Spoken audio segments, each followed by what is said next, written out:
Tonight, passenger hesitancy takes flight despite the cartel chaos. Oh, a lot of concern. But Porter didn't cancel the flight, so I have to assume they know more of the situation than we do. A plane leaves the Ottawa airport destined for the Mexican city that was embroiled in acts of violence just days ago. Bylaw on a blitz to crack down on the fraudulent use of accessible parking permits. They don't realize just how inconvenient it is for some people, have a really difficult time getting around, and so smarten up. The city says people are going to great lengths to snag convenient spots for their cars. Plus, homes for the military. It will relieve pressure on local housing markets and ensure that CAF members and their families have access to the modern, affordable homes they deserve. A new multi-billion-dollar plan lays the foundation to get D&D spending out of the rental market.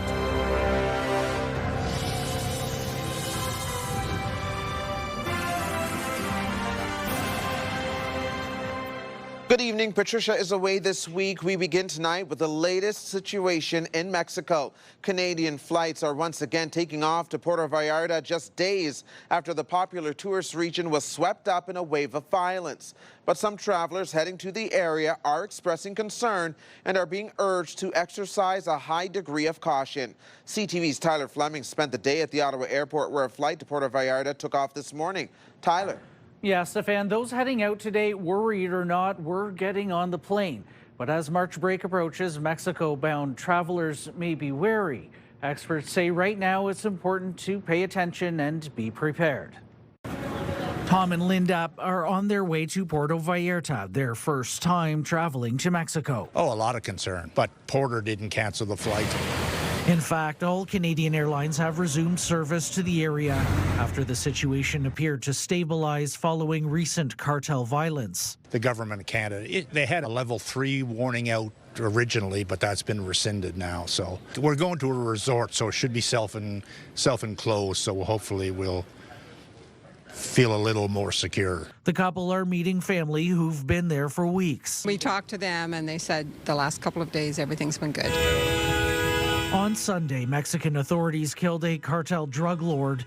The group swiftly responded and violence spread across several states. There were power failures, shelter-in-place warnings, and heavy military presence. It's very calm today. The Navy has a ship here. I think there's 2,000 soldiers that have been conscripted to this area. Former Deputy Prime Minister Sheila Copps is in Puerto Vallarta and believes the cartel will not be returning to the area. Been down here 40 years, and this is the first time I've ever seen anything like that. So I'm counting on the fact it's going to go back to normal, and we have felt very safe here. But the government is leaving the choice to cancel trips up to Canadians. Take a decision on a day-to-day basis, recognizing that the trajectory towards next week is looking positive. As March break approaches, travel experts urge people to watch advisories and say insurance is essential. And answers about canceling have to do more with, did you buy travel insurance? Did you buy cancellation? If you did, you were smart. If you didn't, it's too late. Many still choosing to make the trip down south. No concern whatsoever. I've never, ever feared for my safety there and just absolutely love it. If I could, I would move there. A Porter flight from Puerto Vallarta is scheduled to land in Ottawa later tonight. The airline says while flights have resumed, passengers should verify flight times before heading to the airport as service continues to ramp up to normal operations. Stefan. CTV's Tyler Fleming reporting live for us tonight. Thank you, Tyler. Stay with CTV News for continuing coverage of the situation in Mexico. For updates on radio, tune into News Talk 580 CFRA and CTV News channel at any hour. It's an alarming trend for drivers with accessibility issues. Ottawa bylaw says in just the first 2 months of this year, they issued more than 500 tickets for accessible parking violations and seized permits that were being misused. One was even fake. CTV's Dylan Dyson joins us now with more details. Dylan. Yes, Stefan, Ottawa bylaw says this is something they deal with all the time, and it's a reminder of just how often drivers are violating the rules when it comes to these precious parking spaces. Running errands becomes that much more difficult for Orrin Clayton when an accessible parking spot is taken by a driver who shouldn't be using it. About maybe 1 in 10 times. There's a spot over in front of the Shoppers Drug Mart over here that sometimes somebody slips into the spot. Unfortunately for drivers with valid accessible parking permits, Ottawa bylaw says this happens all too often. This year to date, in January and February of 2026, we've issued 561 tickets for accessible parking permit violations. In a recent weekend blitz, Ottawa bylaw says it seized 11 accessible parking permits. Those 11 permits were seized. 7 of them were for accessible misuse. There was 3 expired permits as well as 1 fake permit. Drivers say when this happens, it is incredibly frustrating. I think they're rude and inconsiderate to do something like that because they don't realize just how inconvenient it is for some people. Have a really difficult time getting around, and so smarten up. The fine for one of those tickets, $500. We do these, this enforcement for a reason. These spots are designed for individuals with a valid accessible parking permit. And when we come across, whether it's fake permits, expired permits, misuse of permits, or no permit whatsoever, we will issue a ticket. Drivers are able to obtain an accessible parking permit for free by registering through Service Ontario. I wish they let us have the spots we assigned to. Sometimes I feel guilty. I'm not holding a club in my hand, but there's one in the car here. An Ottawa bylaw says they are able to issue tickets at any location that has a valid accessible parking space, and that would include private property locations, not just City of Ottawa parking lots. Stefan. CTV's Dylan Dyson reporting live for us. Thank you, Dylan. Still ahead, an Ottawa school gets an art lesson in painting with purpose. More on how an artist is being commissioned to help students bring diversity to their high school hallways in just a few minutes. Here's a live look through our Centennial Glass Sky Cam. Current temperature, -10.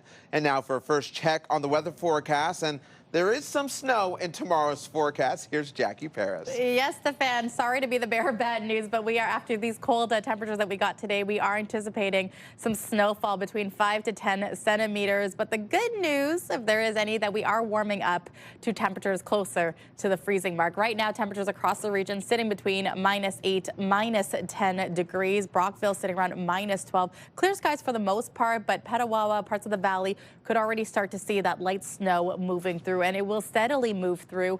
This is what it's going to look like around 1 a.m. The light flurries around here in Ottawa. It's going to start getting heavier as it makes its way towards early Wednesday morning. So tomorrow, when you're heading out the door, anticipate between 2 to 3 centimeters of snow. By the time the afternoon rolls around, it will start to pick up.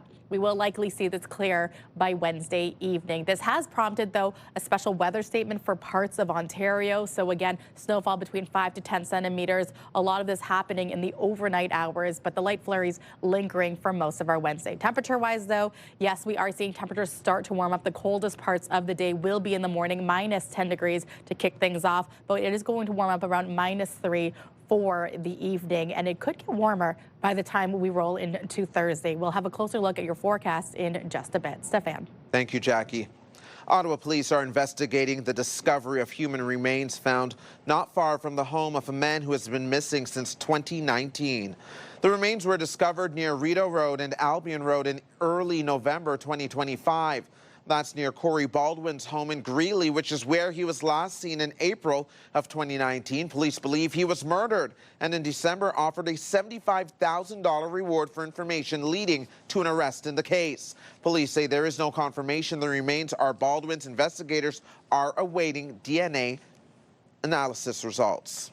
3 people were brought to hospital after a multi-vehicle crash in Rockland today. The collision happened around 11 a.m. on Highway 17 between Carmen Bergeron Street and Canaan Road, just east of Ottawa. According to the Ontario Provincial Police, it was a head-on crash and involved a total of 4 vehicles. None of the victims' injuries are considered life-threatening. The road was closed for several hours in the area for the investigation, but has since reopened. Health officials are warning Kingston residents about possible measles exposure at 3 locations after a new confirmed case of the virus. One of the locations is Kingston Hall at Queen's University. Anyone who was there on February 10th between 11:30 a.m. and 2:30 p.m. is asked to monitor for symptoms. Other possible exposure sites include the Good Life Fitness on Barrack Street on February 9th and the Metro on Barry Street on February 13th. Symptoms include high fever, cough, runny nose, red, watery eyes, and a red rash. The federal government is unveiling the second phase of an ambitious plan to build military housing across the country, something critics say has been lacking for years. Around 2,000 residential units will be built here in Eastern Ontario, but there are few details about how long this could all take. CTV's Katie Griffin is here with the details. Katie. Well, Stefan, more than $3 billion has been earmarked for the project that will see units built in cities like Ottawa, Petawawa, and Kingston. There's no firm timeline for when they'll be completed, and critics question whether the Liberals will be able to get it done. In Ottawa and across the country, more housing for Canadian Armed Forces members and their families is on the way. We're moving at a pace and a speed never seen before. And so our folks at DCC know they have to move quickly, and they are moving quickly. But we've got construction underway across the country now. The federal government announcing phase 2 of its plan to expand military housing, earmarking more than $3 billion for roughly 7,500 new units. That includes more than 1,000 in Petawawa, 900 in Kingston, and 280 in Ottawa. I hear about how important it is to have modern and accessible housing for our members as well as their families. This all comes after a report from the Auditor General last year found DND was falling short on providing enough and adequate military housing, and found that at some bases many quarters were in poor physical condition and had significant issues. The units will primarily include 1- and 2-bedroom apartments in 25 locations. The Canadian Forces Housing Agency says it will use modern methods of construction, including modular and prefabricated building systems. In a statement, the Conservative Shadow Minister for National Defence writes Conservatives support getting homes built for our troops. However, we remain skeptical that the Liberals will actually deliver based on their track record. There's no timeline for when the units will be built. The National Defence Minister admits it will take several years. It will relieve pressure on local housing markets and ensure that CAF members and their families have access to the modern, affordable homes they deserve. Shovels are already in the ground as part of the first phase of this project, with 800 units slated for 9 locations. McGinty says this second phase will also create thousands of jobs, from the skilled trades to logistics and manufacturing. Stefan. Interesting developments. CTV's Katie Griffin reporting live for us. Thank you, Katie. Welcome. Police are investigating after shots were fired in the Old Ottawa East neighborhood this morning. Officers were called to Main Street around 4 a.m. Evidence found at the scene confirmed a shooting did occur. There are no reported injuries. Anyone with information is asked to contact the Ottawa Police Services Guns and Gangs Unit. A Cornwall teenager is facing several criminal charges after multiple incidents involving stolen vehicles. According to police in that city, a vehicle reported stolen on February 15th was involved in a collision the following day. The teen was allegedly driving and failed to remain at the scene. And yesterday, police responded to another stolen vehicle complaint involving that same teenager who allegedly rammed a Cornwall police cruiser and then a school bus. Luckily, no one was injured. The 14-year-old was arrested yesterday. Police say during his arrest, he assaulted one officer and bit another. There are questions about whether a U.S. tech giant could have helped prevent the mass shooting in Tumbler Ridge, British Columbia. Officials with OpenAI have been summoned to Ottawa to answer why they didn't flag concerns to police about the shooter until after the killing spree. CTV's Judy Trin reports. 7 months before the killing spree in Tumbler Ridge, ChatGPT identified an account linked to shooter Jesse Van Rutselaar for abuse and enforcement, but it did not notify police until after the rampage. It looks like OpenAI had the opportunity to prevent this tragedy, to prevent this horrific loss of life. Parent company OpenAI says it followed internal protocols, but the case did not meet its threshold to alert police because OpenAI did not identify credible or imminent planning. I'm hoping that the OpenAI safety officials, when they come to Ottawa, tell us more details about their safety protocols, their escalation thresholds, and how they keep Canadians safe. Van Rootselaar killed 8 people. 6 of the victims were children. After the shooting, OpenAI proactively reached out to the RCMP to provide additional information. It's important that we give them the time and the space to be able to do a thorough investigation on all aspects of what's happened. But for AI experts, the killer's use of ChatGPT reinforces the need for strong legislation to rein in the technology. They are barreling forward with the deployment of new tools and features and technologies without properly considering the broader safety implications of their products. And until we force them to do so, that will continue to be the trend. The federal government is working on an online harms bill, but still deciding what content should go into the legislation. Judy Trin, CTV News, Ottawa. Sticking with this story, in the meantime, the RCMP has arrested the brother of the Tumbler Ridge shooter. Jacob Van Rootselaar was wanted on a Canada-wide warrant for attempted murder in connection with an incident in Fort McMurray, Alberta, back in 2024. The 22-year-old was arrested on Friday in Sylvan Lake, Alberta. Van Rootselaar is the older brother of Jesse Van Rootselaar, who killed 8 people on February 10th, including her mother and 11-year-old sibling. U.S. President Donald Trump's new tariffs are now in effect. However, they are set at a lower rate than expected. Last week, Trump promised to impose a 10% global tariff after the U.S. Supreme Court blocked many of his levies. But just one day later, he said he would raise the rate to 15%. However, the tariffs kicked in today at the lower rate. The White House says it is working to increase them. Tariffs are expected to come up tonight during Trump's State of the Union address. The U.S. president is expected to touch on a wide range of topics in front of an audience inside the U.S. Capitol building packed with lawmakers, military leaders, and the Supreme Court justices. There will be some other high-profile guests there as well. These guys, I recognize every one of you. I know every one of you. The U.S. men's hockey team arrived at the White House this afternoon and will be attending the State of the Union address. The players, including Austin Matthews and Matthew and Brady Tkachuk, shook hands with Trump in the Oval Office. The women's team declined their invite. The Sens return tomorrow for their first practice since the Olympic break. They play Thursday at home. Well, it's the day many music fans here in the capital have been waiting for. The full lineup for Ottawa Bluesfest is now out, and whether you're into pop, country, or rock, the multi-day festival has something for everyone. CTV's Peter Sperling has the details on this year's headliners. In less than 5 short months, LeBreton Flats will go from this to 9 days of music as Bluesfest returns to the capital. It's just one of those days where you don't want to wake up. Many in Ottawa waking up to news of this year's full lineup, which is making Bluesfest superfans like Reed DeLong, who has been attending the full festival for nearly 15 years, happy. I was pretty much excited right off the bat.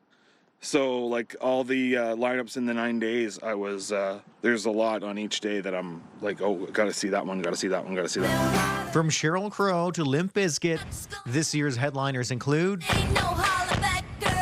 Gwen Stefani, On the wrong side of the truck bed. country music artist Hardy, and Cody Johnson, along with fan favorites like the Lumineers and Cypress Hill. We try to cover off all the genres. Bluesfest executive and artistic director says the festival is a massive draw for the capital. It's one of the largest festivals in Canada right now, in North America, in fact, and we have over 250,000 people that attend the festival every year. And new this year, a partnership with Hard Rock Hotel and Casino with a branded stage and platinum level VIP experience. It aligns perfectly with our brand, and being Ottawa's bicentennial year, we also wanted to contribute in a meaningful way. A one-day pre-sale starts Wednesday at 10 a.m. for a shareable 9-day pass. Hopefully getting in the queue and getting my pass locked down. Peter Sperling, CTV News. You can find the full Bluesfest lineup and details on how to buy tickets on our website, ctvnewsottawa.ca. We really want to show the community and unity that we have at this school. Just ahead, students at an Ottawa high school work with a local artist on a special Black History Month mural. Jackie. Well, thanks so much, Stefan. Keep in mind, we are anticipating snow moving in, and this will happen in the overnight hours. So don't be surprised to wake up to about 2 to 4 centimeters of snow. Overnight conditions still quite chilly, -13, feeling more like -20. It is going to warm up, though. We are getting to a daytime high about -1, but that won't be until later tomorrow evening. Light snow again, 5 to 10 centimeters is what we will expect for total by the time Wednesday evening rolls around. We'll have a closer look at this in a little bit, but for now, here's a live look through our Centennial Glass Sky Cam. Clear skies for our Tuesday evening, but temperatures still remain cool at -11 degrees. Saving lives is what they do. February is Heart Month, and together we can support the University of Ottawa Heart Institute in providing world-class cardiac care. For almost 50 years, our community has played a critical role in advancing the Institute's life-saving work. Your donation will support groundbreaking research, innovative patient care, education, and prevention. To learn more, visit FebruaryIsHeartMonth.ca. Proudly sponsored by CTV. Today's snow report is brought to you by Camp Fortune. Let us teach you to love winter. Here is today's snow report. Camp Fortune, no new snow, but there is some on the way, according to Jackie. The base is sitting at 75 centimeters. Lifts 5 of 7 are a go. 17 of 27 runs available. Over at Edelweiss, that is closed today. Mont Cascade, half of the lifts are a go. 15 of 21 runs. Calabogie Peaks, 100% of the lifts are available. 19 of 26 runs. And over at Ski Volage, all 4 lifts and 19 of 20 runs. This winter, come ski with us at Camp Fortune, located in beautiful Chelsea, Quebec. We have 27 runs and 7 lifts. Gentle to advanced terrain, a little something for everyone. See you on the slopes. An Ottawa high school is turning its atrium into a statement of unity. Holy Trinity Catholic has commissioned a local artist to help students create a mural celebrating diversity. CTV's Dave Charbonneau reports. This is the artwork of Alan Andre, a Black Ottawa artist showcasing his talent at Sacred Heart High School in Stittsville, a vivid mural to celebrate Black History Month. And at another school nearby, Alan Andre will be leading students in painting another mural this week. That process is what I thought of. Students have been busy sketching out ideas. We really want to show the community and unity that we have at this school, because there's so many different cultures at this school right now. The school is very diverse, and obviously in our classes sometimes we don't really we don't see that. For me, I didn't really see that, but when you walk around in the atrium and stuff like that, you can see that there's a lot of groups of people here. It's also framed well by the doors as well. Yeah. The canvas is blank now, awaiting the creativity of students. There's a lot of division going on in the world right now, and we're trying to create something that is basically going to try and unite everybody. We want to create an art piece that everyone can see a bit of themselves in. A project the school says is all about unity. When the students found out that Alan Andre was coming to paint this mural and collaborate with them on the BSA, they actually screamed because they were so excited, because they were familiar with his artwork. It was going to be very fun to paint like all the colors, because we want it to be very like bold and colorful. So I'm very excited to paint like people and flags and stuff like that. Each row has a different kind of patterning, and it'll give them something to look forward to every day, because I know that there are a bunch of murals upstairs that when I was in 7th grade, 8th grade, I loved seeing them around. We had so many great ones, and so I hope that this can be what it was for me to all the other students at the school. We want it kind of to be like a map. Painting of the Holy Trinity mural will begin later this week. Dave Charbonneau, CTV News. Well, if that warms your heart, hold on to it, because frigid temperatures are returning to the capital. But that wasn't enough to stop people from braving the cold winter weather on the Rideau Canal Skateway today. You may have felt it especially early in the morning when it felt like -25, factoring in that wind chill. Tomorrow night, the ice could be covered with some snow. Jackie's in studio with more on what we can expect, Jackie. Just a little bit of a mixed bag in the long-range forecast. I've been asking everyone because I kind of started my day late in the afternoon with the sun shining. Yes. I'm like, this isn't that bad. Yeah, How I looked cold at was you it for resentfully because I'm like, what do you mean? So I was not awake for that minus 27 with the wind chill. That's okay, though. The good news is we are going to see an end to this very quickly. There's some good news, though, with this heavy snowstorm or this heavy cold that has moved through. There is an Alberta clipper moving in as well. And with this cold, we will see more snow than we would see that freezing rain mixed in with rain as well as the snow. So a little bit of that silver lining here when we are talking about the snow and the cold temperatures that we're seeing in these last 2 days. Now, minus 14 was what we anticipated for the low. Minus 11 right now. I'm liking the sunset. Longer days here. 5:42 was when the sun is going to start to go down. Can't wait until it's closer to 7 o'clock and we're closer to spring. Keep in mind, we did talk about the snow moving in. It's going to hit just after midnight. It has prompted a special weather statement for really parts of Peterborough, Belleville. Not so much here in eastern Ontario, but nonetheless, we are anticipating 5 to 10 centimeters of snow quickly moving through the region. And how quick? Well, we could see it moving rapidly overnight into 7 a.m. for Wednesday. We could likely see between 2 to 4 centimeters of snow. So you will have to save some time to dig yourself out of this before you head to school, before you head to work. And those roads may not be clear. So it could be a messy commute. This will steadily move through our day for Wednesday evening. So the commute home, we could likely see, especially around the Brockville, Cornwall area, there could be a little bit of the freezing rain. But for the most part here in Ottawa, we could see some flurries and some light snow moving in as well. When all is said and done, we could see between 5 to 10 centimeters, depending on where you are in the region. So again, we're keeping a close eye on this. Temperature-wise, tonight's lows across eastern Ontario, but minus 11, minus 12 along the Seaway, minus 14 here in Ottawa, minus 11 and 12 along the valley. Tomorrow's daytime highs, again, that light flurries moving through. We will still be hovering around the freezing mark. So the good news is we are warming up to temperatures closer to what we are used to for the past couple of days. Minus 3 here in Ottawa, about 1 degree along Kingston, Brockville, and Cornwall, and temperatures will be trending warming by the time we get to the end of the week. Across the country, you could already see that warm up happening. St. John's already around 0. Fredericton about minus 6, so still a little bit cool for here in Quebec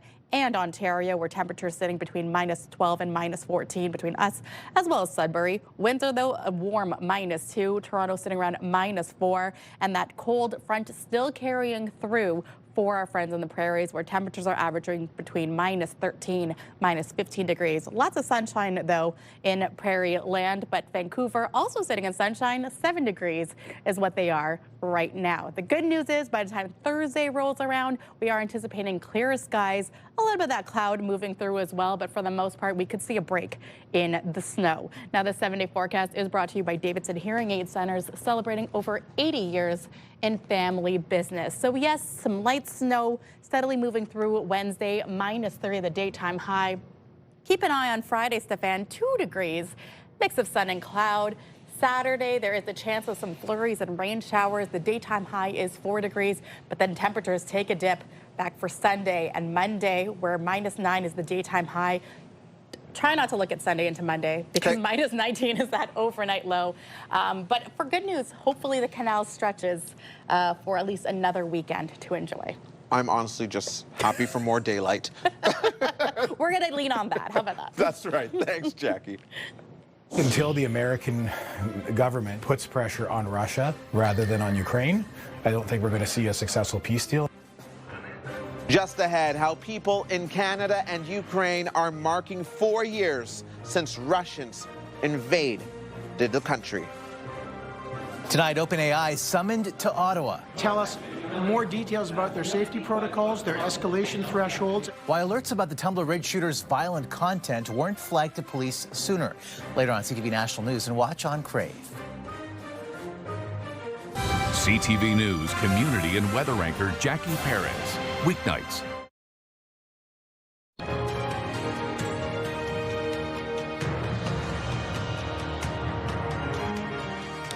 Today marks 4 years since the start of the Russian invasion in Ukraine. President Zelensky met with top European leaders in Kyiv, praising the resistance and promising to fight on. CTV's Annie Bergeron-Oliver has more on the promise made by Canada to stand by Ukraine for the long term. Every morning at 9 a.m. sharp, Ukrainians stop in their tracks. A moment of stillness and silence that today, 4 years after Russia's invasion began, was more powerful, and the world was watching. We want to end this war as quick as possible. And really, each day we do all we can. A big part of that work is rallying the international community and trying to reconcile differences like the future of Russian-occupied Ukrainian land that's brought the U.S.-brokered peace deal to a halt. Until the American government, with its military might and economic might, puts pressure on Russia rather than on Ukraine, I don't think we're going to see a successful peace deal. Since February 2022, an estimated 1.8 million soldiers on both sides have been killed, wounded, or gone missing, and some 5.9 million Ukrainian civilians have left the country. Marina Shum came to Canada in April 2022 and says Ukrainians at home and abroad remain united and resilient. Victory will be on our side, that's for sure. The international law has to prevail and has to win at the end of the day. The Canadian government offering Ukraine $2 billion in military assistance, as well as more than 400 armored vehicles. Canada is also renewing its military training mission, Operation Unifier, for 3 more years. It's a pivotal moment in our country's history, but also in the history of Ukraine and Europe. Canada also announced new sanctions targeting what the government says is 100 vessels in a shadow fleet attempting to evade sanctions on the sale of Russian oil. Annie Bergeron-Oliver, CTV News, Ottawa.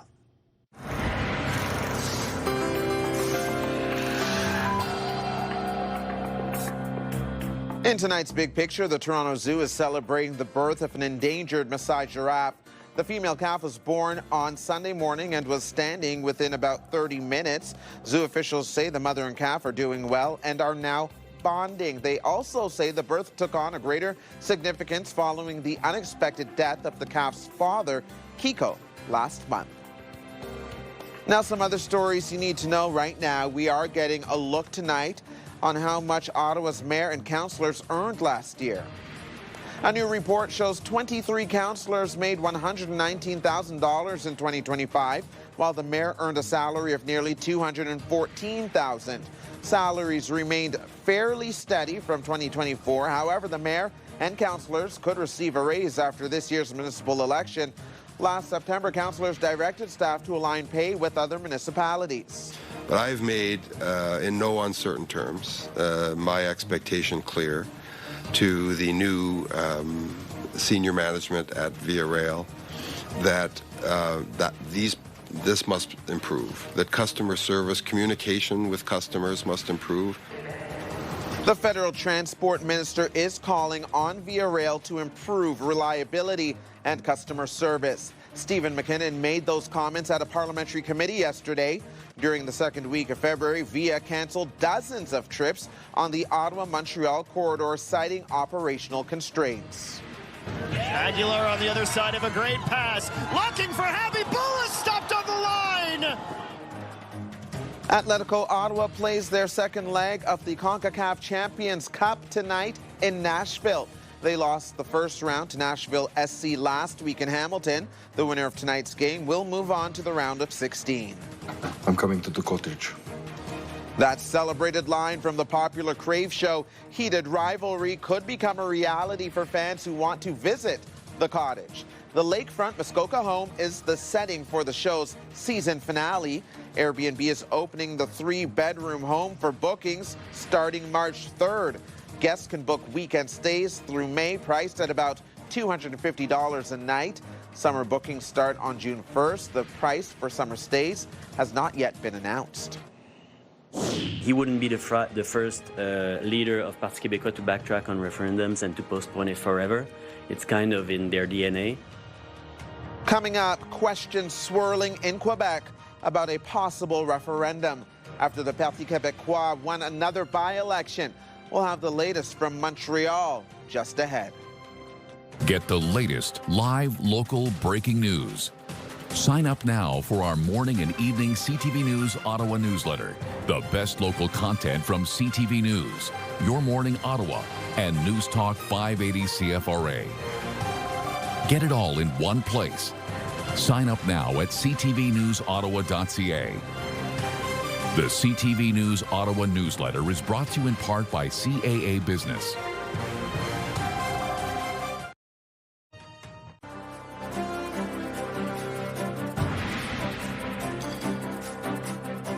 Welcome back. The Parti Québécois won its fourth by-election in Quebec yesterday as expected. But now all the questions are about the PQ leader's victory speech and his comments on a referendum.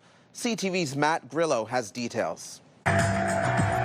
With the latest by-election victory, the Parti Québécois has more than doubled its caucus. From 3 MNAs, the party now has 7. But rather than celebrate, Paul Saint-Pierre Plamondon faced attacks from opposition parties, accusing him of backtracking on holding a referendum in a first mandate. I think that what he said last night is a cue that he might backtrack. He wouldn't be the first leader of Parti Québécois to backtrack on referendums and to postpone it forever. It's kind of in their DNA. In a speech following his party's victory last night, Saint-Pierre Plamondon said he met voters in Chicoutimi who are scared of a referendum, and he says he understands them. The PQ leader talked about a referendum as a consultation in a 4-year period. He repeated that message on Tuesday at the National Assembly. There's a window of 4 years to go ahead with that consultation, which is not the same thing than try to mislead people by saying that the referendum would be next week. He would not give a specific date for a referendum should his party win a majority government. We need to remain flexible and not commit ahead in terms of conditions or in terms of date. Would it be the last year, the first year? We need to be flexible and take reasoned decisions when you know the facts. A more cautious and nuanced message, according to political analyst Salim Adrizi. What he is aiming right now is to win the next election, get a majority, and be able to organize the referendum at the right moment that will allow him to win that referendum. The Quebec Conservatives finished in second place in the by-election, and its leader is criticizing the PQ's messaging. He's backing away because in his stronghold, he realized that he's going down. In his own stronghold, he can't get 50% plus 1. Saint-Pierre Plamondon says a lot can happen in 4 years. But make no mistake, a PQ majority government will hold a referendum in its first mandate. Matt Grillo, CTV News, Quebec City. Just ahead, Canada's big banks report earnings. We'll have more on how the markets are reacting to the latest data. Far side pass, and it's an early shot. He scores!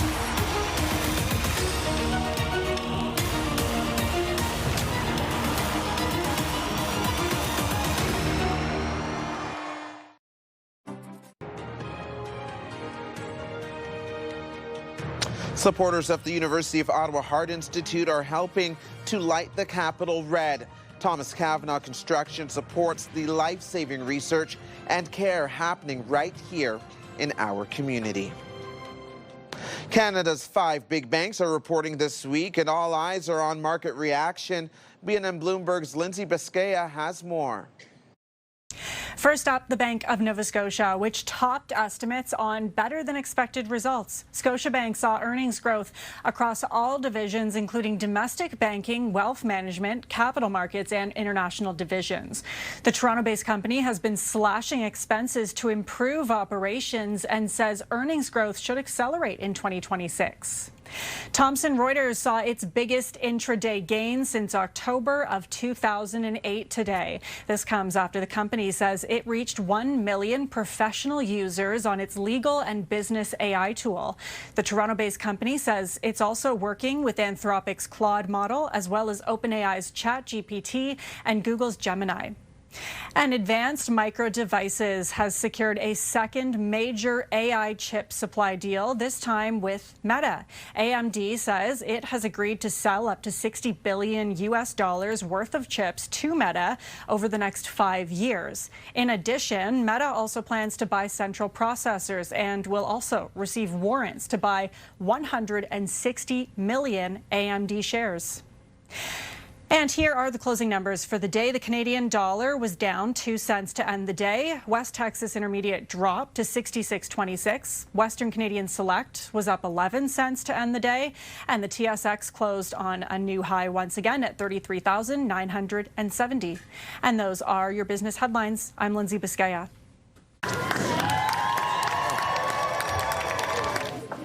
Coming up, Olympic athletes touch back down in Ottawa, bringing home medals from the Winter Games. Jackie. Well, thanks so much, Stefan. Again, we are anticipating snow moving through overnight into tomorrow morning. Don't be surprised to see between 2 to 4 centimeters early tomorrow morning when you head out the door. We could see a little bit of freezing rain and rain moving through close along the seaway, and the light flurries and the snow steadily moving through for most of our Wednesday. Now, here's a live look through our Centennial Glass Sky Cam. It's minus 11 out right now, but don't worry, this time tomorrow, it'll be much warmer for that evening for downtown Ottawa.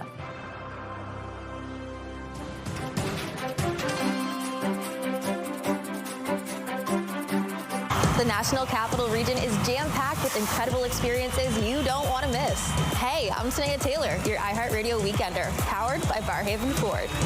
Get the inside scoop on all the biggest and best events every Thursday, Friday, and Saturday on CTV, Move 100, Pure Country 94, TSN 1200, and News Talk 580 CFRA. iHeartRadio Weekenders is powered by Barhaven Ford, Ottawa's newest and largest Ford dealership, and Ontario's #1 Ford EV dealer.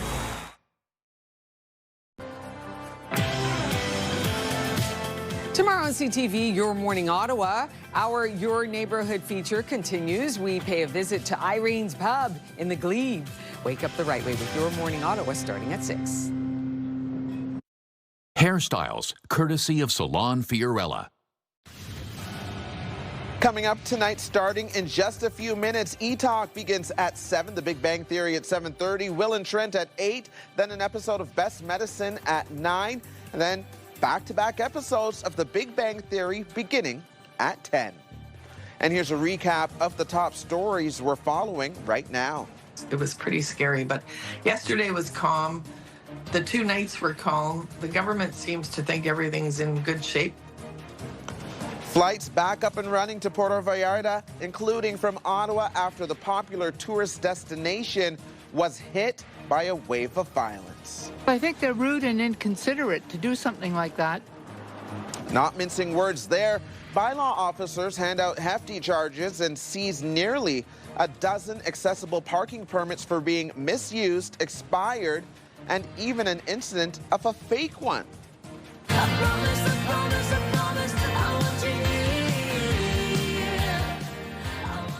And the lineup is out for one of the most anticipated and popular events of the summer here in the capital. Headliners for Ottawa Bluesfest include the Lumineers, Gwen Stefani, Sheryl Crow, and Limp Bizkit.